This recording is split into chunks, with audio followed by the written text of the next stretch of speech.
जी, मैं शाहीन सलार और आज हम इस वीडियो में हर एक parents, social worker, teacher, advocate, captain और सोसाइटी के जिम्मेवार लोगों को हम इस smart skill group of education के प्रोग्राम को बताना चाहते हैं कि जो हमारा मिशन एजुकेशन क्रांति के तहत जुड़कर आप भी अपने स्टेट, डिस्ट्रिक्ट, समाज के बच्चों को जीरो कॉलेज फीस पर पढ़ा सकते हो।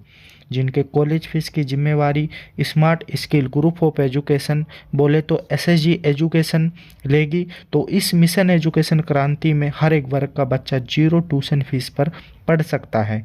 तो क्या आप भी हमारी संस्था के साथ जुड़कर आप भी अपने समाज के बच्चों का उत्थान चाहते हैं? तो जुड़िए smart skill group of education से। आइए करते हैं आपके प्रोग्राम की शुरुआत। इस वीडियो के लास्ट तक देखें ताकि आप भी इस मिशन एजुकेशन क्रांति को समझ सकें और आपको भी इसमें वर्क करने में आसानी होगी। Let's go. संघर्ष की कहानी बहुत लंबी हो जाएगी। काम की बात करते हैं। प्रत्येक व्यक्ति के जीवन में संघर्ष होता है। मोदी जी के जीवन में संघर्ष रहा। संघर्ष में कौन कहता है कि मोदी जी प्रधानमंत्री बनने से डायरेक्ट आ गए?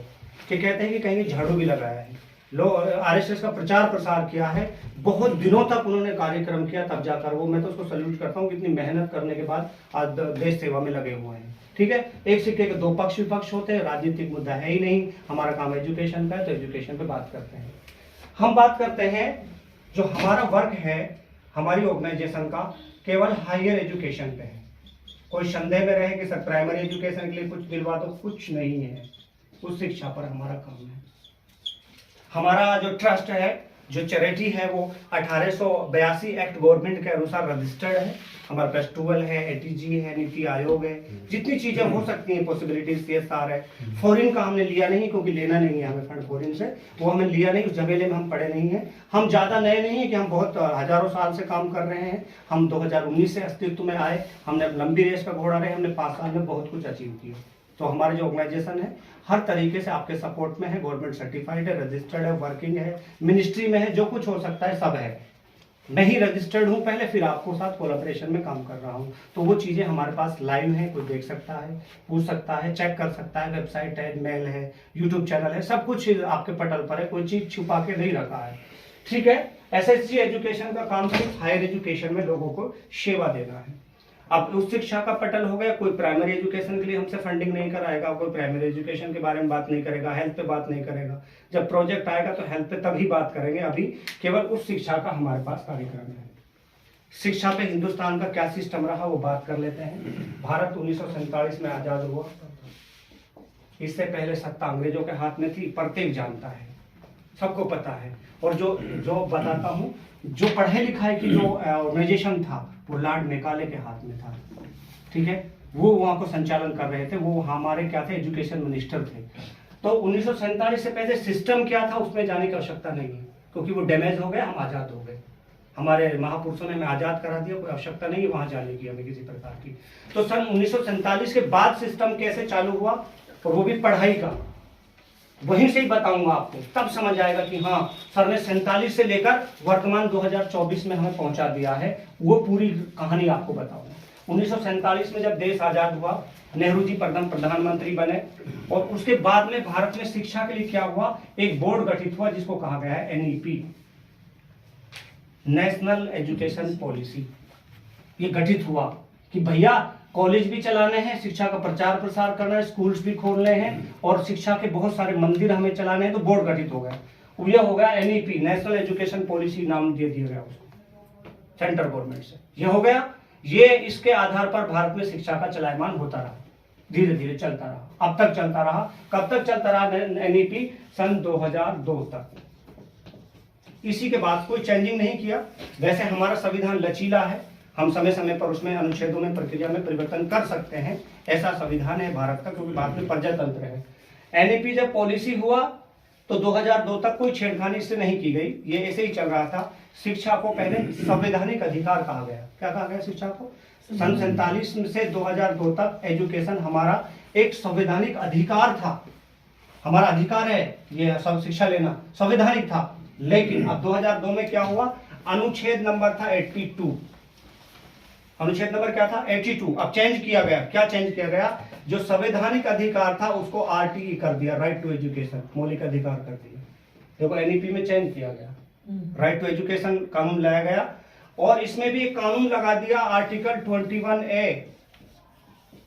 ये कानून है, कानून से बड़ा कोई नहीं है सर। अगर मुख्यमंत्री भी कानून के साथ खिलवाड़ करता है तो जेल की सलाखों के पीछे होता है। हिंदुस्तान में किसी भी देश में कानून से बड़ा कुछ नहीं है, मेरी नजर में कानून से बड़ा कुछ नहीं है। प्रधानमंत्री है, अगर कहीं हत्या कर देते हैं और उसकी क्लिप्स आ जाती है तो डेफिनेट जेल में जाएगा, ये प्रजातंत्र का रूल है। तो कानून से बड़ा कुछ नहीं है। सन 2002 में 1882 नंबर अनुच्छेद में चेंजेस किया गया, राइट टू एजुकेशन पॉलिसी लाया गया और आर्टिकल 21A बना दिया गया। अब राइट आर्टिकल 21A क्या है, इसमें विषय में बात करते हैं। आरटीई ने क्या कहा, आरटी क्या कहता है और आर्टिकल 21A का मतलब क्या है। ये सर मेरी कोई मन गढ़ंत कहानी नहीं है, आप अभी भी गूगल करके सर्च कर सकते हैं, एनईटी आरटी 21A। इसमें यह कहा गया, सेंट्रल गवर्नमेंट ने क्या कहा, सेंट्रल गवर्नमेंट ने कहा कि जो बच्चा 6 से 14 वर्ष तक का है, 6 से 14 वर्ष तक, राज्य सरकारों को, पूरा लिख रहा हूं, राज्य सरकारों को गवर्नमेंट स्कूल्स में मुफ्त एजुकेशन देनी है। क्या देनी है, मुफ्त एजुकेशन देनी है। सेंट्रल गवर्नमेंट से आदेश आया आरटी 21A के अनुसार कि जो 6 वर्ष से 14 वर्ष के बच्चे हैं हिंदुस्तान में, कश्मीर से कन्याकुमारी तक, उनको गवर्नमेंट फ्री पढ़ाएगी राज्य सरकार। और बजट कौन देगा, केंद्र सरकार देगा। किसके अनुसार देगा, एनईपी का बजट जारी होगा, राज्य सरकारों को मिलेगा, जैसे कि निर्मला सीतारमण ने वर्तमान में भी किया। शिक्षा के लिए इतना बजट दिया हमने, रेल मंत्रालय के लिए इतना बजट दिया, हर चीज के लिए बजट आता है। कहां से सैंक्शन होता है, सेंटर से। कहां से मिलता है, सेंटर से। कहा स्टेट गवर्नमेंट में, स्टेट गवर्नमेंट से आते आते नीचे मेंबर तक भी बजट आता है। लाइट लगानी है, ब्लॉक मेंबर को बजट आया, कहां से, सेंटर से चला था। कहां से चला था, सेंटर से। तो हमारे लिए क्या बजट आया शिक्षा के लिए, कि राज्य सरकारें अनुबंधित हैं इस चीज पर कि 6 से 14 वर्ष तक के बच्चों को मुफ्त पढ़ाएगी। 6 से 14 वर्ष के बच्चे, मतलब यहाँ से प्रथम कक्षा से लेकर 12वीं तक उसको एजुकेशन मुफ्त होगा। और ये भी डाला गया कि आप खिचड़ी भी दोगे उनको, सूखा राशन भी दोगे, ड्रेस भी दोगे, एनसीईआरटी की मुफ्त पुस्तिकाएं भी दोगे और उनको स्कॉलरशिप भी दोगे जातिगत जनगणना के आधार पर। एसटी एससी ओबीसी को स्कॉलरशिप भी आता है, अकाउंट्स में आता है नहीं आता। अब सर ये बात बताइए, ऐसा हो रहा है। तो ये प्रोजेक्ट हुआ कि कश्मीर से कन्याकुमारी तक भारत का, हिंदुस्तान का जो बच्चा 1ली से 12वीं तक मुफ्त एजुकेशन ले रहा है। आप सहमत हैं, आप सहमत है भाई जी? आपके राजस्थान में गवर्नमेंट स्कूल में पैसा लिया जाता है पढ़ाई के लिए? नहीं। आपके लिया जाता है सर यूपी में? सर आपके बिहार में पैसा लेते हैं फ्री, और बल्कि देते हैं। तो ये कानून समझ में आया, आर्टिकल 21 समझ में आया। आर्टिकल 21 राइट टू एजुकेशन बताता है कि हिंदुस्तान में बच्चों की लिए एजुकेशन, स्कूली शिक्षा मुफ्त है।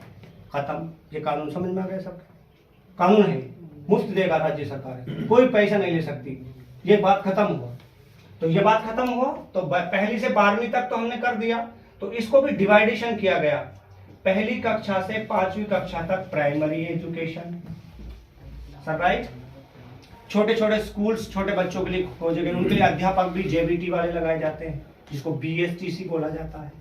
फिर आगे चलते हैं, फिर बांटा गया सरकार ने 5वीं से, बीच में मिडल भी 10वीं तक कर दिया, इसको सेकेंडरी कहा गया। कहा गया सेकेंडरी। यहाँ पर अध्यापकों की भर्ती भी अलग ही होती है, बीएड वाले लगते हैं।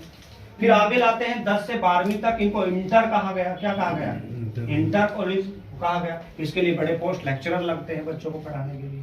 तो भारत में जो एजुकेशन सिस्टम है इसको भी डिवाइड किया गया, primary education, secondary education, inter education. तो अभी स्कूली शिक्षा पर ही बात कर लेते हैं, जब तो जाएंगे आगे, प्रथम सीढ़ी से तभी तो ऊपर जाएंगे। तो अब मैं जैसे कि बता रहा था कि अब इसका रेशियो देख लेते हैं कि शिक्षा का सिस्टम आपके समझ में आया कि भाई एनईपी से चला है, अब ये इस पॉलिसी पे काम हो रहा है। अब फिर हम आए कि प्राइमरी एजुकेशन आ गया। भारत में जब बच्चा जन्म लेने के बाद 1ली क्लास में पढ़ने जाता है, 1ली स्कूल में, पहला कदम स्कूल में रखता है, तो वो उसकी आंकड़े आ जाते हैं सरकार के पास। क्या जाते हैं, एकदम आंकड़े आते हैं, रेशियो आ जाता है। तो भारत में जो 1ली कक्षा से लेकर 5वीं कक्षा तक बच्चा पढ़ता है, वर्तमान 2031 दिसंबर 2023 की बात कर रहा हूं मैं, तो भारत सरकार के पास आंकड़े आए कि हमारा 94% बच्चा प्राइमरी एजुकेशन में एनरोलमेंट कर रहा है, कन्याकुमारी से लेकर कश्मीर से और लखनऊ से लेकर पंजाब तक 94% बच्चा एनरोलमेंट पढ़ जा रहा है। 6% अब भी गायब है। ठीक है, आप फिर सर 5वीं के बाद आगे एजुकेशन बढ़ती है, फिर 6वीं से आता है 10वीं तक। ये एजुकेशन जब आती है तो सर ये 74.30 रह जाता है सेकेंडरी तक। ये भी ठीक है भैया। अब बच्चा घटा है बढ़ा है, घट रहा है। जब इंटर की तरफ जाता है बच्चा तो ये एजुकेशन हमारी इतनी रह जाती है सर आप भारद्वाज जी आप समझ पा रहे हैं, पहली कक्षा से 5वीं कक्षा तक हिंदुस्तान का बच्चा 94% स्कूल गया। जब 6वीं से 10वीं तक आया तो 74 रह गया। जब 10वीं से इंटर में गया तो कितना रह गया? 64, 63.40। ये मैं एग्जैक्ट आंकड़े गूगल के बता रहा हूँ, इतना रह गया। तो सब कुछ मुफ्त है, फिर भी सिस्टम गड़बड़ाया हुआ है। सब कुछ तो मुफ्त है सर, मुफ्त नहीं है 12वीं तक सब कुछ, फिर भी हमारा सिस्टम गड़बड़ाया हुआ है। बच्चा पूर्णतः नहीं पहुंच पा रहा है, 63% पर रुक जा रहा है। अच्छा जी, आप सर आप बताइए कि 12वीं करने के बाद, ओ छोटू जूस पिलाओ गिलास में करके, क्या 12वीं कक्षा के बाद भी कोई एजुकेशन है? उस पर बात होनी चाहिए सर जी। है क्योंकि 12वीं के बाद सब कुछ जेंटलमैन हो गया, लॉयर बन गया, चलिए भाई कोर्ट में जा रहे, नहीं है। 12वीं के बाद भी है एजुकेशन, वही तो स्टार्ट है। अब बात करते हैं 12वीं के बाद वाली एजुकेशन को क्या नाम दिया गया? Higher education. क्या कहा गया? वहां तक सब समझ में, इसको उच्च शिक्षा कहा गया। अब यहाँ पर बात होनी चाहिए। अब मैडम जी अपनी कानून की किताब उठाना, आप भी अधिवक्ता हैं, आप भी अधिवक्ता हैं, आप अपने कानून की किताब उठाना। क्या हिंदुस्तान में कोई ऐसा कानून है कि पूरे हिंदुस्तान के बच्चे फार्मेसी फ्री कर रहे हैं सर? बताइए कौन सा कानून? पूरे हिंदुस्तान का बच्चा बीटेक कंप्यूटर साइंस को सरकार ने मुफ्त कर दिया है। कानून है भैया, कानून है? नहीं है। इतना सा कानून हो सकता है किसी जिले में एक गवर्नमेंट कॉलेज है, 50 सीटें हैं, वो कट ऑफ से ले लेते हैं, बाकी बाहर कहा जाओ, ऐसा हो सकता है। और एंट्रेंस बैठते भी सब, एंट्रेंस में सब बैठने 50 बच्चा ले रहे हैं, पूरे भाड़ में जाओ कहीं, कोई कानून नहीं है। लेकिन अंतर्राष्ट्रीय मापदंड है, पैमाना है। इसमें एक पैमाना बनाया अंतर्राष्ट्रीय GER, ये हमारा मुद्दा है, ग्रॉस इनरोलमेंट रेशियो। ये मुद्दा है, इसको लिख लीजिएगा।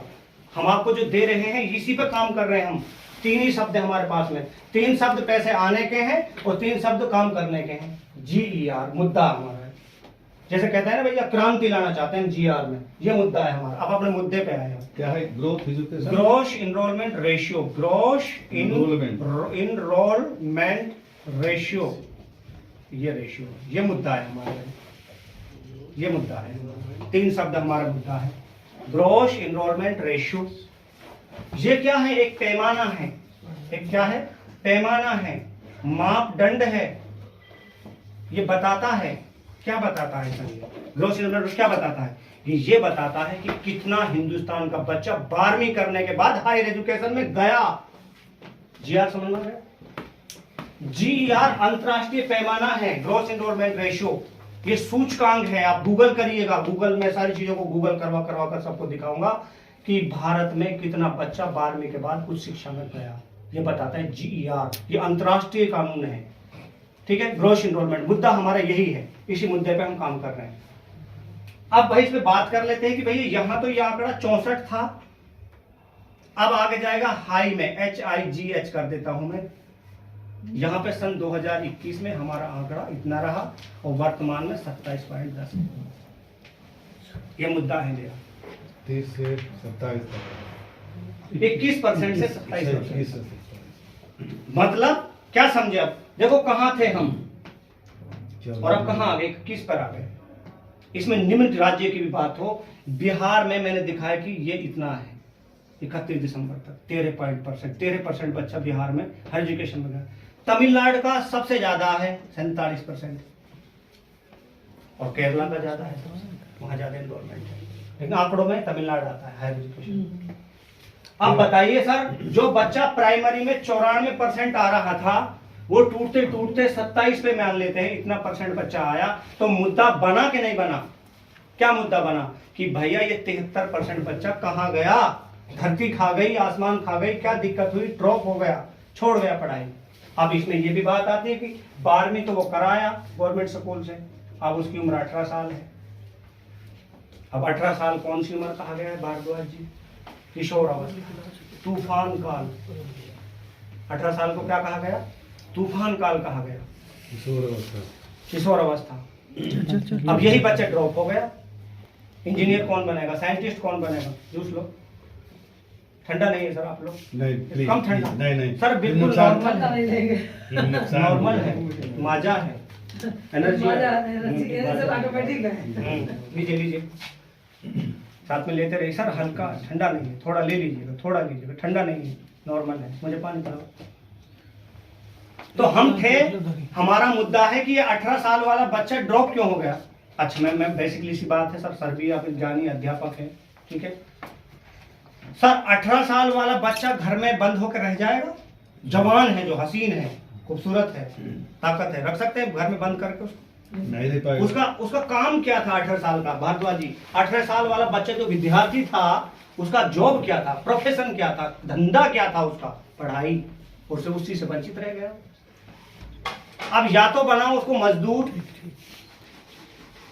साला मजदूरी करेगा नहीं, ये बात पक्की है। आज का भारद्वाज ने, हमने मजदूरी भी कर ली भैया, खेत में खेत भी काट लिया। अब अच्छे बाल यहाँ पे चाहिए, कटिंग यहाँ से है, रंगीन बाल है, एयर ब्लूटूथ कान पर है, एप्पल का फोन भी चाहिए, रॉयल एनफील्ड बाइक घुमा रहा है, गर्लफ्रेंड भी घुमा रहा है, पिज्जा भी खाना है, चॉकलेट भी लेनी है, रिचार्ज भी करना है, बाल की कटिंग करनी है, और सैलून में भी जाना है। हम तो सर पाजामा में पढ़ने वाले थे, हमारा बस्ता भी नहीं था, पन्नी में जाते थे। आज प्रोफेशनल बच्चा है, आज मजदूरी करने में शर्म आता है उसको, साला मजदूरी भी नहीं कर रहा, वो पढ़ भी नहीं रहा, क्या करेगा सर 18 साल वाला? अब वो तलाश करेगा सोर्सेस कि जल्दी सोर्स ऑफ इनकम क्या बने? सोर्स ऑफ इनकम क्या बने सर? अब वो सरेगा टटलू, एटीएम, हैकिंग, डकैती, राम सेना, भीम सेना, मुस्लिम सेना, ऐसी चीजें तलाश करेगा। क्रिकेट खेलेगा दिन भर, 2-4 बच्चियों को छेड़ेगा, बलात्कार पे उतर आएगा। जवान है ना, एनर्जी बच रहा है, क्रिमिनल बन रहा है, नेताओं की जिंदाबाद कर रहा है, तो देश वैसे ही बेड़गरक में जा रहा है। अगर इस 18 साल वाले बच्चे को हमने सही समय पर सही जगह बैठा दिया होता तो भारत में 10 GB चल रहा होता, 8G चल रहा होता। वैज्ञानिक हमें जो नेल कटर बनाने की आवश्यकता चाइना में नहीं पड़ती, चाइना से नेल कटर नहीं आता, हम ही बनाते हैं। हम सर इस मुद्दे पर ना चित्रा त्रिपाठी बात करती है, ना अंजना ओम कश्यप बात करती है। 2 मुल्ला बिठाएगी, 2 बाबा बिठाएगी, देश भर में राज धर्म की करो तैयारी, मुस्लिम आ रहे हैं, यहाँ मस्जिद का कांड हो गया, मंदिर का काम हो गया, ये सब लग रहा है हिंदुस्तान में। ग्रोस एनरोलमेंट रेशो की बात कर रही थी निर्मला सीतारमण, उन्होंने कहा था कि हम ग्रोस एनरोलमेंट रेशो 2034 तक 40% लेने वाले हैं। चाइना पहले ही 55 पे खड़ा है, रशिया 80 पे खड़ा है, यूएस 85 पे खड़ा है। आगे पहुंच जाएगा। बताइए, हमारी बात हुई है अभी बजट में कि हम ग्रोस एनरोलमेंट रेशियो 40% करें, कोशिश करें। अब देखिए ये 10 साल में यहाँ जा रहे हैं, 10 साल में कहाँ जाएंगे? रशिया से हम सारे हथियार वहां से ले रहे हैं, हेलीकॉप्टर वहां से आ रहा है, टॉर्च हमारी चाइना से आ रही है। देखिए मार्केट में चाइना मार्केट, हम नेल कटर क्यों नहीं बनाते? मुद्दा मेरा है सर आपसे भारद्वाज जी, नेल कटर पे लिखा मेड इन चाइना, नाखून काटने के लिए। अब बताए बड़े मुद्दों की बात ही मत करो, टॉर्च बन रहा है हिंदुस्तान में, एवरेडी चाइना, मुद्दे इस बात नहीं होंगे। बात यहाँ ज्यादातर लोग राजनीतिक रोटियां सेक रहे हैं, ना मैं बीजेपी का संस्थापक हूं, ना मैं कांग्रेस का हूं, उस ओर ध्यान नहीं दे रहा। चलो, ये 18 साल का बच्चा ड्रॉप हो गया सर, मजदूर बनाओ, क्रिमिनल बनाओ, या इसमें माइंड था, इसको जाके सही जगह लगाओ। ये हमारा मुद्दा था कि जो हमारा 27% ग्रोथ रेशियो। अब बात करते हैं कि ये बच्चा क्यों ड्रॉप हुआ, भाई लक्षण कारण क्या थे, क्यों नहीं जा रहा आगे? 12वीं तक तो पढ़े आया, आगे क्यों नहीं जा रहा? उसके कुछ प्रैक्टिकल आंकड़े निकाले हमने अपने बेसिस पर सरकार से भी। पहला था कि 70% भारत गांव में बसता है, पहला रीजन यही है। हमें इनकी फिक्र करनी है, क्योंकि जो शहर आ गया वो डेवलप है, वो जान रहा है चीजों को। जो आपके शाहजहांपुर गांव से उठकर लखनऊ आ गया तो उसके पास पैसा भी, अकल भी है, पैसा भी है, गाइडेंस भी है, वो शहर आ रहा है तो जान रहा है सब चीजें। ये 70% बेचारा कुएं का मेंढक है, जो उलझा हुआ वहीं पर, खेत क्या, स्कूल घर पता नहीं। इस बच्चे को नंबर 1 गाइडेंस ही नहीं है कि करना क्या है, कैसे करना है। मैंने आर्ट्स ले लिया, मैं डॉक्टर ही नहीं बन सकता, गाइडेंस नहीं है। कौन सी कॉलेज कहाँ पर है, कितना फीस है, स्कॉलरशिप कहाँ से आएगा, ऑनलाइन फॉर्म कहाँ भरूं, क्या क्या योजनाएं चल रही हैं, नहीं पता। मुद्दा है दूसरा इकोनॉमिक, आर्थिक मुद्दा है।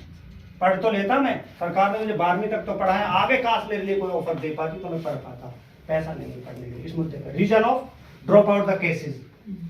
तीसरा मुद्दा यहाँ पर बना कि अभिभावक है ना, जो पेरेंट्स हैं, वो भी ये कह रहे हैं यार चलो मैं खेती करता हूँ, खेत पे लग जा, चल दुकान पे लग जा। अभिभावक भी जागरूक नहीं है, उनको नहीं पता है कि इल्म से बढ़िया कोई भी ताकत नहीं है। कोई भी हथियार फेल हो जाता है इल्म और एजुकेशन के आगे, फेल हो जाता है सर। कलम की ताकत सबसे बड़ी ताकत है, इल्म में ताकत है, सब कहा है, ऋग्वेद में कहा है, कुरान में कहा है, हजरत ने कहा है, कृष्ण ने कहा है, तुलसीदास, सूरदास, सबने शिक्षा की बात की है। बताइए, ये शिक्षा ही सर्वोपरि है, सर्वधर्म है, ठीक है, ये इसको पता नहीं है। अब संसाधन भी नहीं है, पढ़ना तो ये चाह रहा था, तब तो गवर्नमेंट स्कूल पास में ही था, इंटर कॉलेज। अब बड़ा कॉलेज सरकार ने बनाया नहीं तो दूर जाना पड़ा, लड़कियों को तो कोई भेजता ही नहीं। बताइए, गांव वाला लड़की को आप लेके आइए दिल्ली पढ़ाने के लिए, कितने पापड़ पेलने पड़े। संसाधनों का अभाव है, इसलिए भी ड्रॉप हो जाते हैं बच्चे।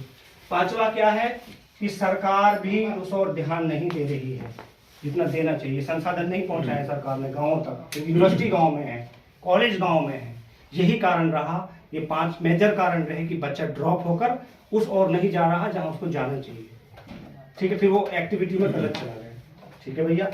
ये तो हो गए क्या इनके, हम क्यों आपके साथ बैठे हैं, हमने चीजें प्रैक्टिकली झेली हैं। अगर मेरे पिताजी प्रोफेशन से ट्रक ड्राइवर नहीं होते, पढ़े लिखे होते, तो माशाअल्लाह ईश्वर की कृपा, प्रभु का आशीर्वाद इतना था कि अब मैं जो बोल रहा हूं ना, मैं IPS लेवल का था। मैं दर ठोकरे खाता रहा, इसलिए फाइनेंशियल गाइडेंस BA में चला गया, पास में कॉलेज था, BA किया 3 साल, बीच में शादी भी कर दिया, बाल विवाह प्रथा है। अब बताइए जिंदगी कहाँ पहुंचेगी। जो बच्चा अभी 2 रुपए नहीं कमाता है, उसको एक बीवी दे दी जाती है जिसको शैम्पू भी उसका चाहिए डव, और उसको ये चाहिए, साड़ी चाहिए, सूट चाहिए, और इतने सारे नखरे चाहिए, तो मैं क्या करूं बताइए। मेरे बात लुगाई और बांध दी। अब मैं BA करते समय रोजगार 1 रुपए का नहीं है। हम तो अच्छे थे, संघर्षशील थे कि जो पटल पर रहे, ऐसा होता है। हमारे राजस्थान क्षेत्र में बाल विवाह प्रथा है। 12वीं के बाद मोटरसाइकिल, क्रेटा, ट्रैक्टर दे देकर बच्चे को बांध देते हैं, रोजगार है ही नहीं, हमारी कम्युनिटी में है, ठीक है। तो अब बताइए कि सर इन चीजों को हमने फेस किया। जब मैं ग्रेजुएशन करने के तैयार पर था तो मुझे 8,000 फीस मांगा गया। तो पिताजी ट्रक ड्राइविंग करते थे, जाकर ट्रक से सामान ढोते हैं, आजकल चल रही है, पिताजी हमारे थे। अब पिताजी को 3500 रुपए मिल रहा है, मेरी 8,000 की फीस जा रही है। मुझे ध्यान है आज भी, ना मैं मन गलत कहानी कह रहा, मेरे पिताजी ने 10-10 रुपए की गड्डी दी थी, 2,000 रुपए कि बेटा अब की बार दूंगा। सर बड़ा लोचा हो गया, 7,000 रुपए देंगे। अगर मैं बड़ा कोर्स करता तो कैसे कर पाता यार। तभी से मन में खनक थी यार, कुछ हो जाएगा इस विषय में, देखते हैं। तब से मन में था कि यार ऐसे सब परेशान है, 7,000 मेरे से नहीं हो रहा है। फिर स्कॉलरशिप आई, फिर मामू से डलवा लिया, इससे लिया, यहाँ तक कि अनाज बेचना पड़ गया पेपर समय पे, जब स्लिप नहीं मिल रहा था। 1 मन अनाज बेचा, तब जाके स्लिप लेकर। बताइए परेशानी। मैं भी गरीबी में था, आज भी वही चिंता का विषय है। तो हमने क्या किया, अब हम उसका समाधान कर रहे हैं, केसेस का गाइडेंस। पहला काम हमारा, पहला पर्सन भी हमारा गाइडेंस का था, उत्तर भी गाइडेंस का है। कोई भी NGO हमारे साथ जुड़कर काम करेगी, पहले तो शिक्षा का प्रचार प्रसार करेगी, महत्व बताएगी कि शिक्षा ही सर्वोपरि है, सेमिनार्स करेगी। पहले 100% कॉलेज फीस साइड में हटाओ, पहले बताएगी लोगों को जाकर। भैया जैसे आप देखो, बीजेपी को अब मान लो इलेक्शन लड़ना है, कांग्रेस को, तो राहुल गांधी न्याय यात्रा निकाल रहे हैं। तो हमारी न्याय यात्रा क्या रहेगी, सेमिनार्स, शिक्षा का देंगे। हम उससे बढ़िया कर रहे हैं, हम मोदी से बढ़िया कर रहे हैं। वो अपनी राजनीतिक रोटी सेकने के लिए कर रहे हैं, हम भारत का भविष्य तैयार कर रहे हैं। वो लड़ा रहे हैं मस्जिद बनाकर, मंदिर बनाकर, और हमारा राजधर्म होगा हर वर्ग को, हर समाज को जाकर एजुकेशन की न्याय यात्रा निकालेंगे। ऐसी नहीं निकालेंगे, सेमिनार्स करेंगे, बताएंगे कि बेटा पढ़ गया, एक बच्चा एक परिवार में पढ़ गया, एडवोकेट बन गया, फार्मासिस्ट बन गया, GNM बन गया, नर्सिंग बन गया, इंजीनियर बन गया, तो उसकी बल्ले बल्ले, नहीं तो थल्ले थल्ले। ये बताएंगे बात जाकर हम। पहला किसी भी NGO का काम है हमारे साथ कि जाए स्कूल्स में, कॉलेज में, आंगनवाड़ी केंद्र में, पंचायत भवन में जाकर सेमिनार्स करे, लोगों को शिक्षा के प्रति जागरूक करे कि पढ़िए, पढ़ाई से बड़ा कोई भी नहीं है। आपके हकों को दबाया जा रहा है, आप पे सही चीज नहीं आई जा रही, पढ़िए आप। ये हमारा पहला काम रहेगा। ये काम आप भी कर सकते हैं, हम भी कर सकते हैं, ये भाई भी कर सकता है, कोई भी मदर NGO जाकर ये काम कर सकती है, सेमिनार्स कर सकती है, पढ़ाई का महत्व बता सकती है। आसान है एकदम। तो एनजीओ का मतलब नॉन गवर्नमेंट ऑर्गेनाइजेशन, आप सरकार का एक अभिन्न अंग है, प्राइवेट संस्था है, आप सामाजिक काम कर सकते हो, कोई नहीं रोकेगा आपको, रजिस्ट्रेशन है आपके पास में। करिए आप सेमिनार हेल्थ पर, शिक्षा पर, लेकिन हम शिक्षा पर ही कर लेंगे तो हेल्थ भी सुधर जाएगा। पढ़ा लिखा होऊंगा ना, दारू नहीं पीऊंगा, पढ़ लिख गया तो अच्छे आहार खाऊंगा, जूस लूंगा समय पर, ठीक है। तो पहला मुद्दा क्या रहेगा हमारे ऑर्गेनाइजेशन का, गाइडेंस एंड सेमिनार बताना, शिक्षा का महत्व बताना, और फिर उसको रास्ते बताना हमारे पास। अब दूसरा मुद्दा सर अब ये है कि मैडम जी गई या सर गए गांव में, हाँ भाई शिक्षा का महत्व है, सर मैं पढ़ रहा हूँ, पैसे दे दो ना जरा मेरे। भाई हम गांव के 50 लोग बच्चे पढ़ाना चाहते हैं, पैसा दे दो, पैसा नहीं है भैया। तो आप पे इसका उत्तर है सही, आप पे उत्तर है। 50 लोग के बच्चे तैयार हो गए आपकी, भाई आपने सेमिनार किया, बड़े मन से भाषण दिए, और फिर वो कहने लगे कि भाई पैसा नहीं है, पैसा भी जरा दे दो। 50 लोग फार्मासिस्ट करने वाले तैयार हो गए, तो आपके इसके पास उत्तर है सर जी, 50 बच्चों की फीस दे दोगे आप दे दोगे भैया फार्मासिस्ट? नहीं दे देंगे, अरेंज करेंगे या मतलब संस्थाओं से या एनजीओ वगैरह। आसान नहीं है वो, कौन सा दे देगा, कोई रोड पे पड़ा है, आप लोन के लिए फाइल लगाओ तो आपके जूते घिस जाएंगे, बैंक वाला देगा नहीं। ये मुद्दा मेन है जो हमारे पास है। मेरे पास अपना कोई कॉलेज नहीं, मेरे पास अपना कोई कंपनी नहीं, मेरे पास एक सिस्टम है। जैसे आप समझते हो ना, एक एक चीज बताऊं आपको मैं, जैसे जोमेटो है, उसके पास में कोई अपना कोई रसोई घर नहीं है ना, ओला के पास। अगर ओयो है, ओयो के पास में कोई अपना कमरा नहीं है। मेरे पास कोई कॉलेज नहीं है भैया, फिर आप में मत रहना सर, आप भी कभी कंफ्यूजन में हो जाओ। मेरे पास कोई कॉलेज नहीं, मेरे पास सिस्टम है भाई, बस मेरा कोई कॉलेज नहीं। लेकिन अगर मैं एक कॉलेज बना दूं, साहब का एक कॉलेज है, मैडम का एक कॉलेज है, कितना बच्चा पढ़ा पाओगे आप? 1000, 500, 200। अब मुस्तकीम बेसर 5000 बच्चे पढ़ा सकता है। मैंने कॉलेज नहीं बनाया, कॉलेज बनाने की क्या जरूरत है? कॉलेज का मालिक मुस्तकीम बेसर है, जहां खड़ा हो जाता है सीट मिलती है। क्यों? क्योंकि मेरे पास सिस्टम है। कॉलेज वाला होटल बुक करता है सबसे बेस्ट कि बेसर आ रहे हैं, इसको अब रॉयल वाले के होटल में ठहराना है, गाड़ी आ रही है, खिड़की खुल रहा है, क्यों? सिस्टम है भाई। मेरा कोई कॉलेज नहीं। इस शंका में मत आ जाना कि सर ने कॉलेज बना रखे उन्हीं में पढ़ा रहा। सर भाई एक भी कॉलेज का एग्रीमेंट किया, मेरी एक ईंट भी नहीं है, लेकिन भाई सिस्टम है, उस सिस्टम से मैं चल रहा हूं। और ये सिस्टम किसी पे भी नहीं है। हमारे गुरु हैं, गुरुओं के गुरु उन पे है, उनसे हम सीखे हैं। कोई मैंने किसी को दाद नहीं किया, मैंने भी कहना भी 4 साल किसी के चरणों में रहा तो मुझे मिला आशीर्वाद, तो इसलिए बोल रहा हूं, मन से दहाड़ रहा हूं पूरा। तो हमने क्या कह दिया, गाइडेंस तो कर दिया, अब उसकी आर्थिक स्थिति पे बात करते हैं, क्या उसको चीज चाहिए। इसको हम 2 शब्दों में ले लेते हैं। भारद्वाज जी आप 5 मिनट और कष्ट कर ले सर, फिर आप फोन देखेंगे हम।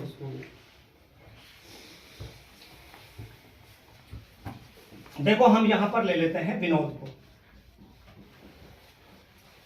विनोद एक अभिभावक है।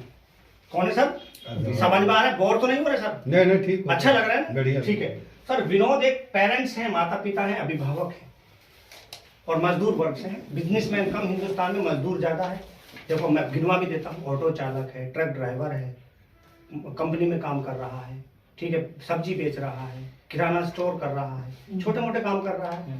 तो सर उसका दैनिक जीवन की आमदनी सर ने बताया, आपने बताया, उसकी 500 रुपए काउंट की हमने, दैनिक जीवन का प्रॉफिट का 500 रुपए मैक्सिमम। वैसे भारत में 236 रुपए प्रति व्यक्ति आए हैं। प्रति व्यक्ति इतना कमा लेता है भारत में पर डे, ये भी आंकड़े मेरे पास है, लेकिन हमने उसका 500 रुपए मांगा। विनोद सिस्टम कहाँ दिक्कत है, बस अब 5 मिनट में खत्म कर देंगे। ये 500 रुपए कमाता है, इसके पीछे आप देखिए विनोद के साथ में इनकी पत्नी है, धर्मवती है, ठीक है। अब इसका लड़का अमन है, इसकी लड़की है यहाँ पर कृष्णा, ठीक है। अब यहाँ पर छोटा नन्नू भी है और मुन्नू भी है, माता जी हैं और दादाजी हैं, सब परिवार है 10-15 का। ऐसा परिवार से हैं हमारे, क्योंकि हिंदुस्तान में एक बड़ा परिवार भी होता है, कोई अकेला नहीं रहता, सब साथ में रहते हैं। 500 रुपए की आमद है। अगर 30 दिन लगातार मेहनत किया तो 15,000 रुपया कमाया। पूरे साल काम किया तो 180 कमाया। लेकिन सर कुछ छुट्टी भी करेगा, दीपावली पे परेशान है, काम नहीं लग रहा, धूप है, गर्मी है, छांव है, छुट्टी करना पड़ेगा, काम नहीं लगा है, धंधा नहीं लग रहा है, तो इसका सर 1,80 में से हमने घटाकर 1,50,000 रुपया टोटल सालाना पैकेज बना दिया। सर इससे कम ज्यादा तो नहीं होगा। भारद्वाज जी 1.5 लाख रुपये ही कमा पा रहा है भारत का जो गरीब वर्ग है, मजदूर वर्ग है, जरूरतमंद है, इसी में वो परिवार को चला रहा है। मैडम राइट है। किसी रॉन्ग पटल पे हो तो आप भारद्वाज जी आप जी तुरंत बोलिए, नोट करिए उसको कि आप सर ये गलत बता रहे थे, अब आप तो हमें ठग रहे हो या फिर बेवकूफ बना रहे हो, पागल है हम क्या। 10 परिवार को चला रहा है। जब तक अमन 12वीं में था कोई दिक्कत था इसको फीस को लेकर? बताइए, कोई परेशानी थी? 12वीं में क्या था, एकदम वो निश्चिंत था, बिंदास था।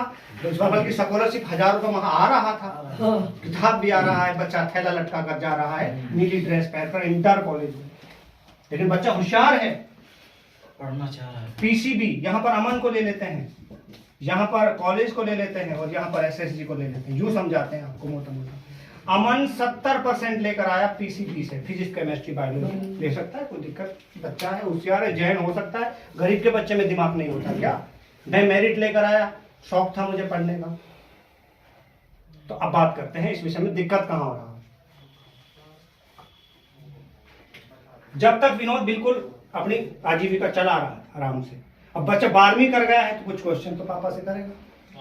पापा को भी चिंता, 12वीं का रिजल्ट आ गया है, बच्चे को खबर लगी कि बीटेक सीएस करना है, डी फार्मा करना है, बीएससी नर्सिंग करना है, बीएससी एग्रीकल्चर करना है, डी फार्मा करना है।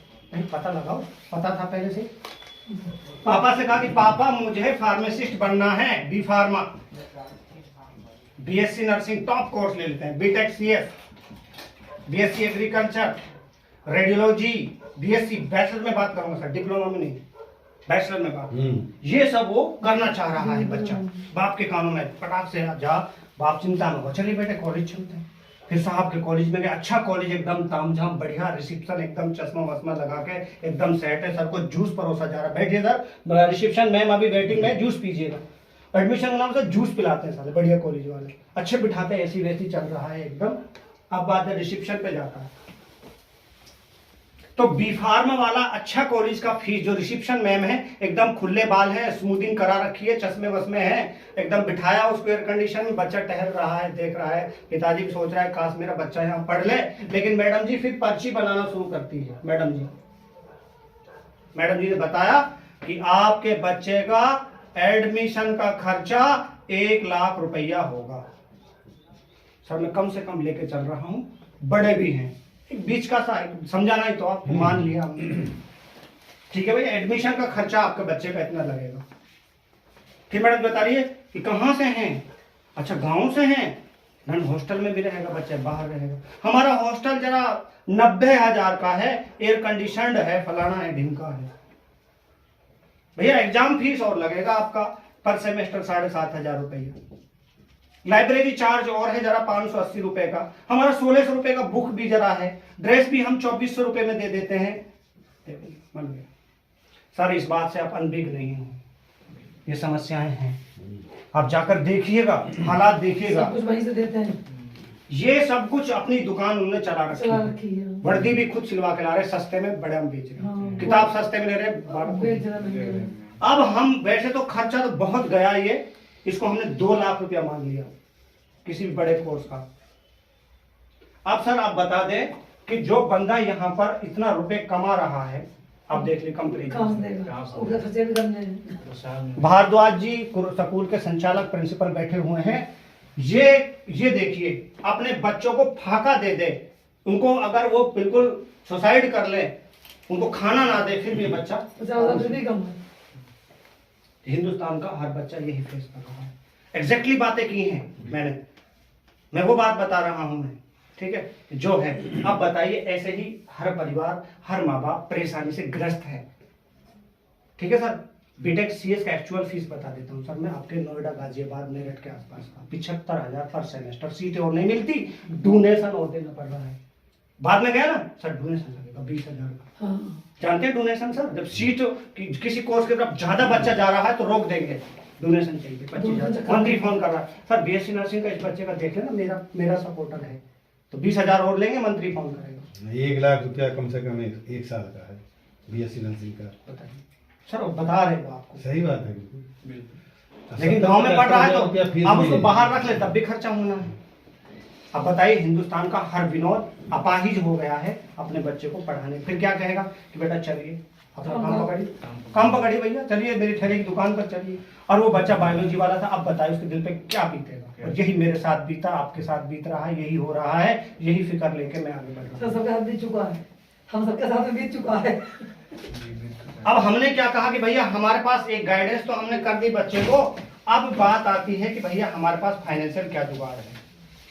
अब बताइए, अब हमारे भारद्वाज जी बताएंगे कि भारद्वाज जी अब बताओ कितनी परसेंट मदद बच्चा की करनी चाहिए हमें, परसेंट पे आ जाओ।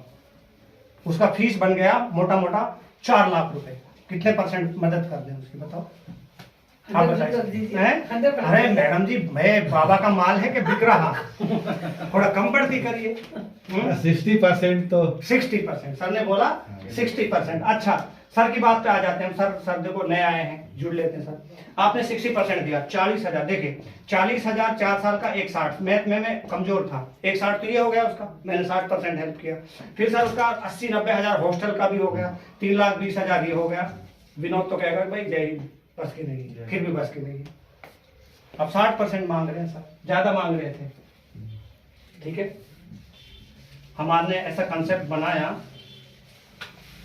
70%। भाई बहुत ज्यादा हो गया सर, नहीं पढ़ा पाएगा ना, नहीं पढ़ा पाएगा, क्योंकि अब भी नहीं तो कर दिक्कत पाएगा। है। 160 तो उसको फीस भरना है, हाँ। अब हॉस्टल का तो कोई बाप भी नहीं दे सकता, गवर्नमेंट भी नहीं दे सकती, पेट का तो अब अरे रोटी बुक्स चला। है और मतलब खाने का है, हॉस्पिटल का, सबका है सब। लेकिन हमने सिस्टम बनाया, इसलिए आप हमारे साथ बैठे हो भारद्वाज जी। हमने सिस्टम बनाया, हमने कहा विनोद से कि विनोद आप दोबारा इसी कॉलेज में आओ, उसी कैंपस में आओ जहां से आपसे इतने सारे झमेले आपको दिए थे बनाकर, आप वहां आओ।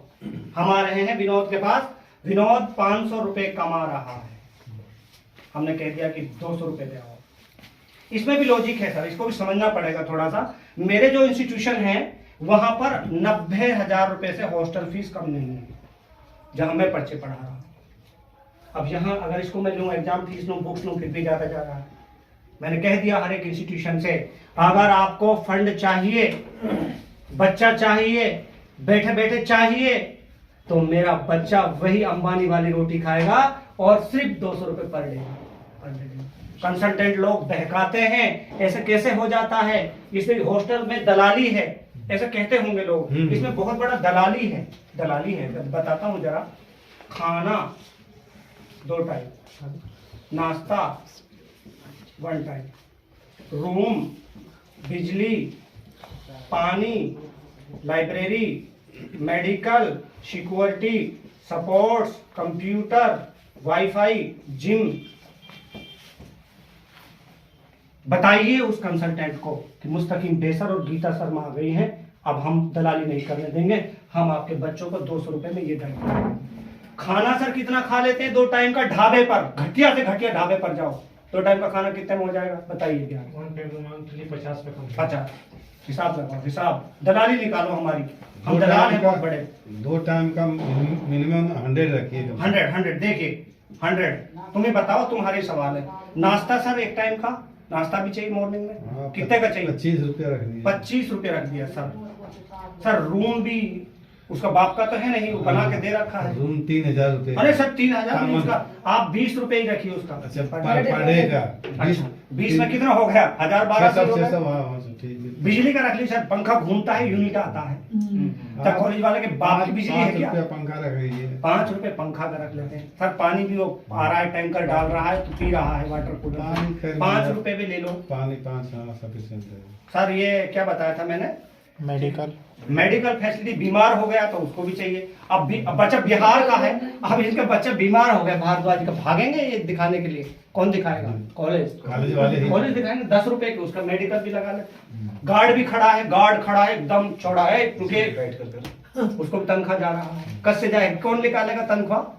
बच्चा ही देगा। सिक्योरिटी है, बड़ी टाइट सिक्योरिटी है भैया। बाहर एंट्री करो, अभी सर वेटिंग में बैठिए, ऐसा कहता है ना, बैठिए अभी सर वेटिंग में, साइन कीजिए, टाइम डालिए। इसका भी चाहिए, सपोर्ट्स का भी चाहिए, जिम का लगा लो सर, जिम का तो 1,000 रुपये महीने जाता है। तो ये अगर हम 10-10 रुपए लगाए, 20-20, 30-30 रुपए लगाए, तब भी 400-300 रुपये और मुस्तकीम बेसर जब 200 रुपये पर डे में रहने खाने में पढ़ा देता है तो कंसल्टेंट रोका को दिवाला निकल गया, परेशानी आ गई, मेरे तो धंधा चौपट हो गया। साला बच्चा ले जा रहा था 1.5 लाख रुपए में उसकी फीस। हाँ कौन? हाँ देवेंद्रा जी। तो हमने क्या कहा विनोद से कि विनोद चिंता ना कीजिए, आपका बच्चा उसी डॉक्टर एमसी सक्सेना में पढ़ेगा, वीजीआई कैंपस में पढ़ेगा, एबीबीएस में पढ़ेगा, बाबू बनारसी दास कॉलेज में पढ़ेगा, यूनिवर्सिटी में नहीं, होम स्टर्लिंग में पढ़ेगा। और वहां पर सेठ जी का बच्चा भी उसी टेबल पर खाएगा, उसी टेबल पर पढ़ाई करेगा। और तुम्हें सिर्फ अपनी पॉकेट से 200 रुपये निकालने की जरूरत है डाइट प्लान पर। ये 72,000 रुपये देना ही देना है। क्या और खर्चे भी हैं? हाँ क्यों नहीं है भाई, मेरी तरफ से सब नोट कर लो, इसलिए मैंने आपको बुलाया है। सिर्फ बच्चे का 100% कॉलेज फीस जाएगा। एक चीज में एक उंगली करता हूं, ईश्वर एक है, मालिक एक है, मैं किसी को पेन भी देने वाला नहीं।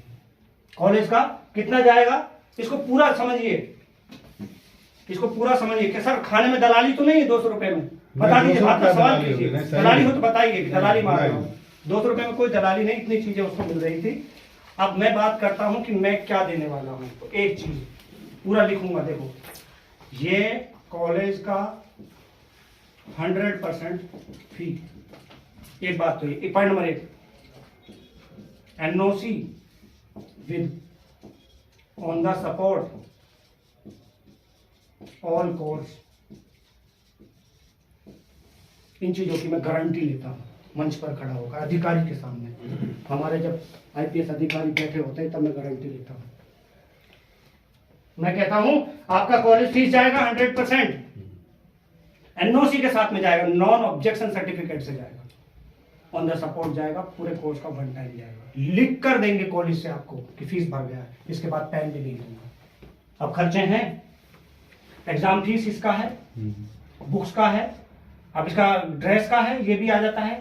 मैंने कह दिया लास्ट भी कुछ है हमारे पास में, 80 से कम तो लगने वाला ही नहीं है हमारे पास में। और ये बड़े कोर्स में 90 तक जाएगा, इससे ज्यादा 0 भी नहीं जा सकता। ये आप 4 किस्तों में भर दीजिएगा, एग्जाम फीस तो बाद में आती है। क्या मतलब ये समझ नहीं आ रहा क्या बताया आपसे? मतलब 90 से ऊपर नहीं जाएगा, 80 से नीचे नहीं जाएगा, 4 किस्तों में इंस्टॉलमेंट दे सकते हो, हॉस्टल फीस, बुक्स का, एग्जाम फीस सब है। 80-90 से ऊपर नहीं जाएगा। यही ना सर? 72,000 आपकी पॉकेट में नहीं आए, बच्चा खा रहा है, 3 टाइम खाना, नाश्ता, रूम, बिजली, पानी, जिम सब कुछ कर रहा है, आपके पास आया वो। अब एग्जाम देगा तो यूनिवर्सिटी किसी बाप की नहीं, वो एग्जाम फीस भी लेगी। मैं क्यों एग्जाम फीस की सिरदर्दी लूं भैया? मैं ड्रेस की खोलूं, कपड़े की खोलूं? तो मैंने कहा कि क्या लिमिटेशन है 72 में, 8 तो ऐड कर दीजिए एक्स्ट्रा खर्चा।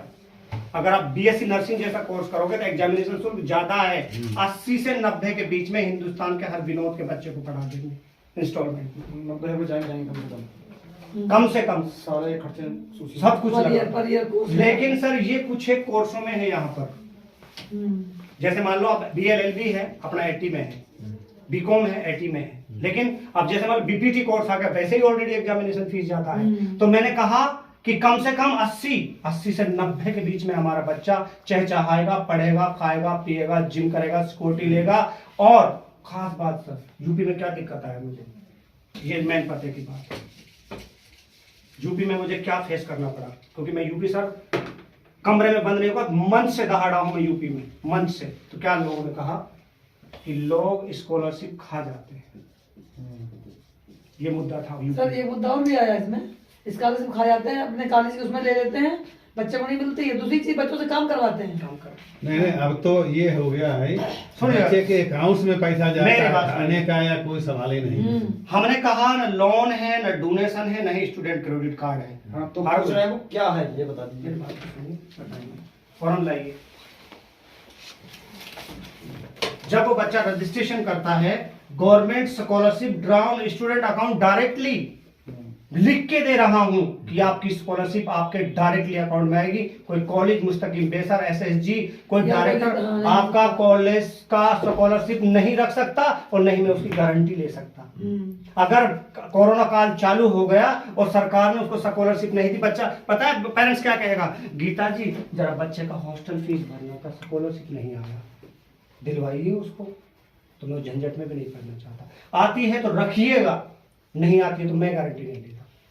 आपके कोई डॉक्यूमेंट्स अनकम्प्लीट है तो कैसे मिल जाएगा? अगर ये- आपकी इनकम ज्यादा है तो कैसे मिल जाएगा? इनकम का proof मैं नहीं इतना बड़ा झमेला लेके दे दूं उसको गारंटी, किसकी भी गारंटी? लालच में आज तो ये दौड़ेगी मेरे नाम से, कल मुझे गाली देगी। क्यों? क्योंकि मैंने स्कॉलरशिप की गारंटी भी घुसेड़ दी। उसका इनकम सर्टिफिकेट सही नहीं, उसका भाई रेजिडेंस अच्छा नहीं है, उसका मूल निवास बढ़िया नहीं, मैं कहां से पूर्ता करूं उसका कागज? अगर आप एलिजिबल हैं 100% आपको मिलेगा, कोई नहीं रोक सकता। अगर आप नहीं दे रही सरकार तो हमारे जिम्मे कुछ नहीं मांगता, आप उसे गारंटी नहीं दोगे स्कॉलरशिप। आपके कॉलेज का 100% फीस है ये। फीस आप मुझे की क्या गारंटी कर क्या क्या मांगते क्या है? तो फिर ये ना लोन है ना डोनेशन है, ये आपकी 100% कॉलेज फीस है जो हमारी संस्था द्वारा भरी जा रही है, और वो भी बताऊंगा कहां से दी जा रही है। रुकिएगा, समझ में आ गया? जी।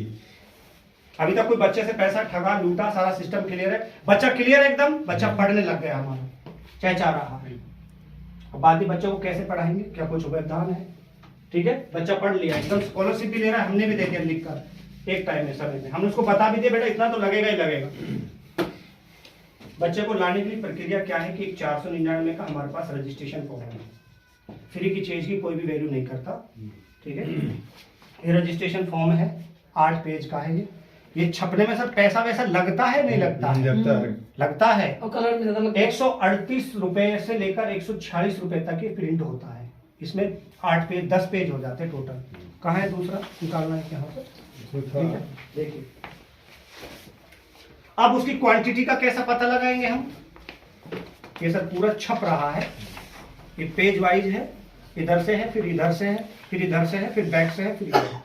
इसका प्रिंटिंग कॉस्ट जो जाता है हमारा, वो जाता है 136 पर, तो इस पे भी खर्चा हुआ। अब 499 का हिसाब देना चाहेंगे भारद्वाज जी को हम कि 499 क्यों ले रहे भाई, ये क्यों ले रहे? हमने कहा कि हम इसमें आपको रजिस्टर्ड कर रहे हैं और एक लायबिलिटी भी ले रहे हैं।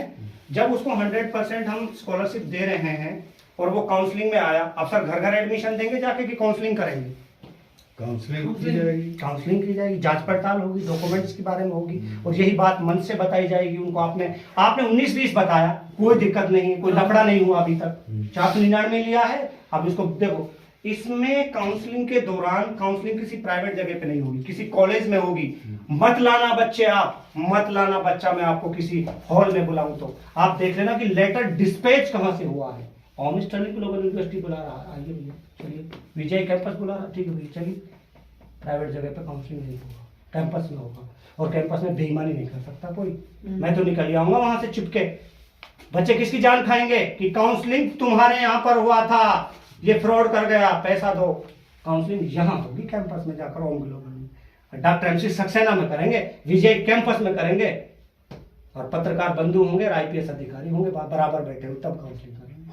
प्राइवेट जगह मत लाना अपने बच्चे, मैं कह रहा हूँ सर, मैं बुला लूँ क्या पता ठग लूँ, कैंपस में ही लाना।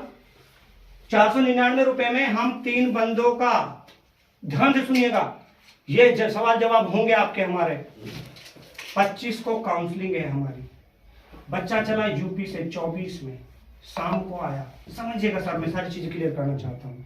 मैंने इसको खाना नहीं दूंगा, रुकना दूंगा, क्या दूंगा? रुकना।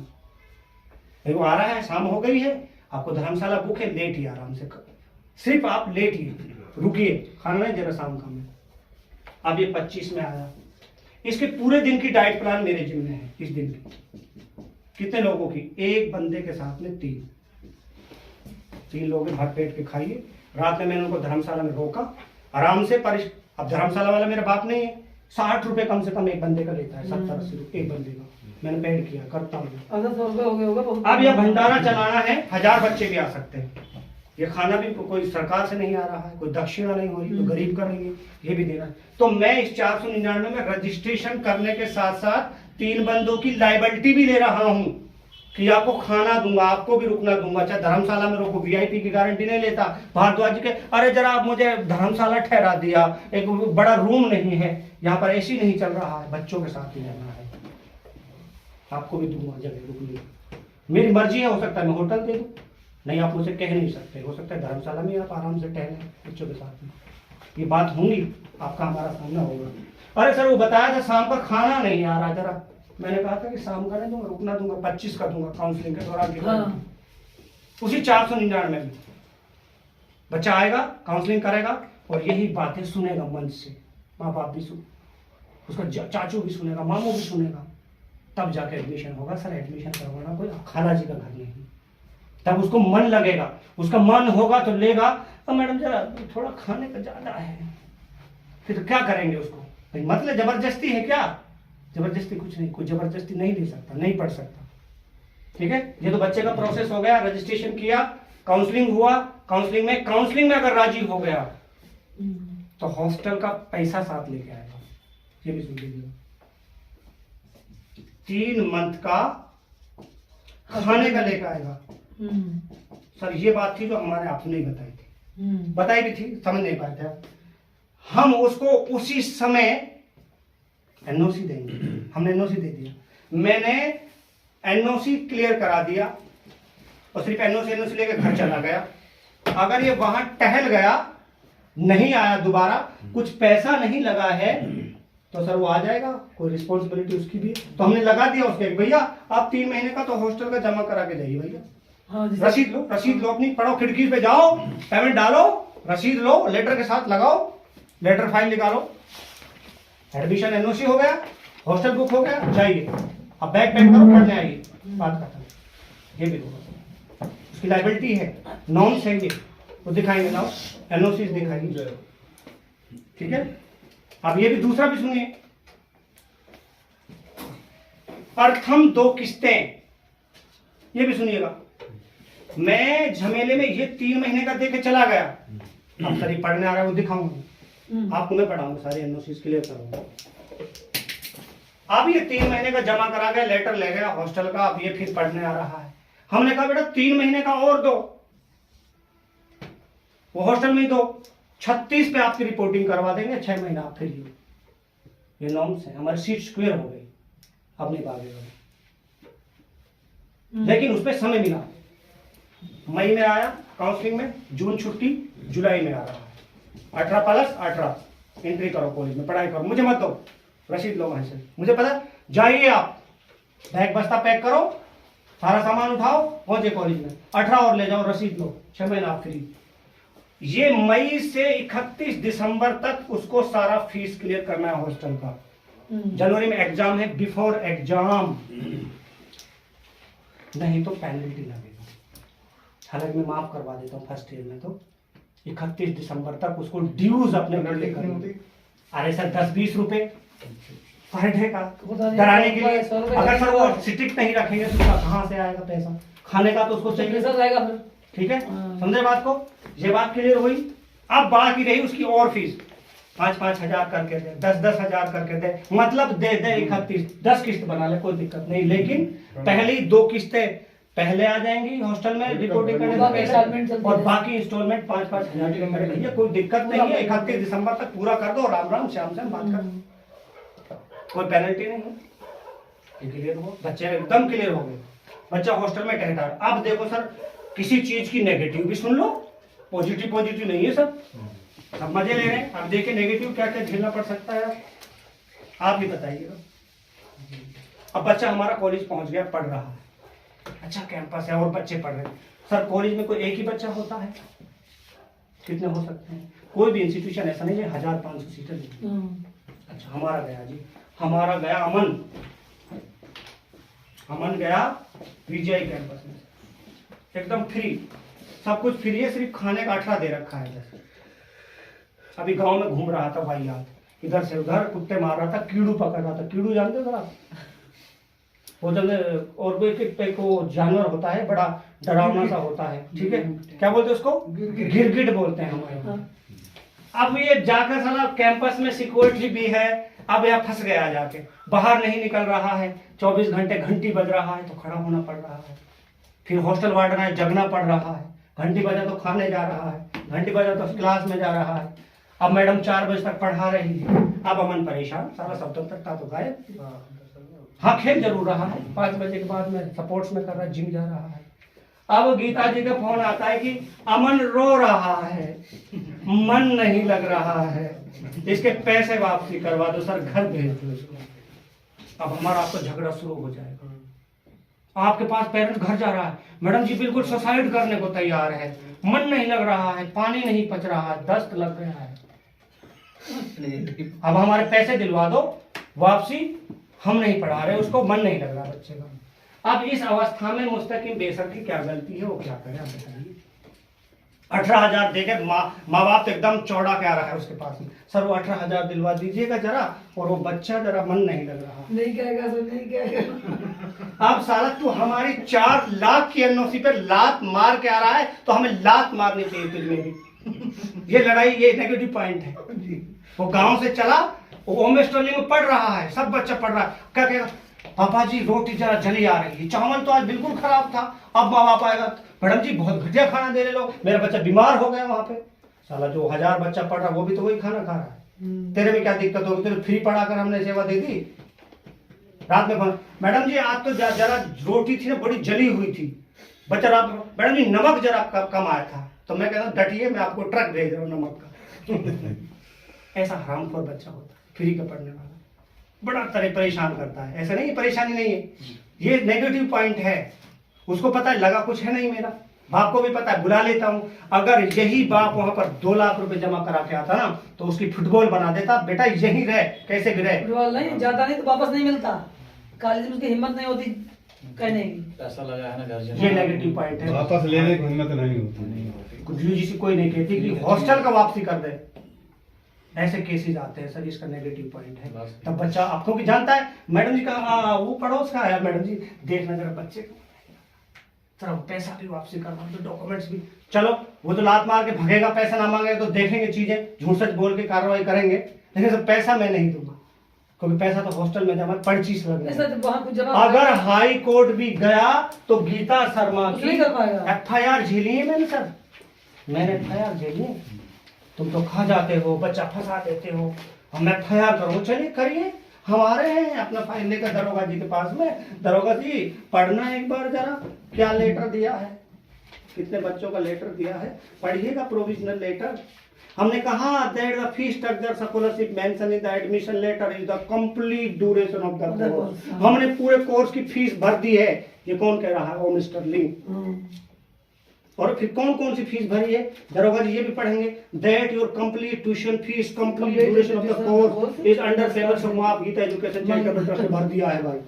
दीजिए आप 72,000 खाने का दीजिए और 10-12 हजार आपका 8-10 हजार एक्स्ट्रा दी। दरोगा ने पढ़ा, साला 2 मारा चपाट, साला निकल यहाँ से, तू साला बाहर निकल। मेरे पास FIR हुई। जो अनपढ़ लोग हैं, जो मुजाहिद का दिखाते हैं, 18,000 रुपए जमा करा के बच्चा 10 दिन में भाग रहा है, 1.5 महीने में, फिर वो सीधे थाना जा रहा है दरोगा हमें भी बुला रहा है, हमारी मैडम जी जा रही है एनओसी लेकर, हमारी मैडम जी सुरक्षित है एकदम, घर से जाएगी कोर्ट पैंट पहन कर। देखिए सर 4 लाख भरा है मेरे पैसे को, हम चाहें तो उसके हकड़ी में से 4 लाख निकाल लें, ये हम नहीं करते, वो गरीब है, वो छोड़ देते, चलिए हम दूसरा बच्चा भेजेंगे। तो इसका नेगेटिव पॉइंट यही था कि बच्चा ड्रॉप होकर रिटर्न न मांगे, उसका हक भी नहीं है क्योंकि वो खराब करके। हाँ कॉलेज फ्रॉड है, 36 ने हट रहे, पढ़ाई नहीं होती, हम बैठे हैं, खाने में जहर दिया जाता है या मखड़ी दी जाती है या फिर छिपकली दी जाती है तो हम बैठे, या उनको अलग खाना दिया जाता है जो पहले से पढ़ रहे हैं। मेरा तो वहां पे 20 जाएगा, 30 जाएगा, 50 जाएगा, 100 जाएगा, और भी तो पढ़ रहे हैं वहां पे। अगर उसी क्लास में दूसरी क्लास SSG के लिए लगाई जाती है, खाने में उनको उबला हुआ अंडा दे जाए जिसको बतासा दिया जाता है, तो भी मेरे इन चीजों पर मैं खड़ा हूँ। मेरे कॉलेज है, INC है, ICT है, MHRD है, PCI है।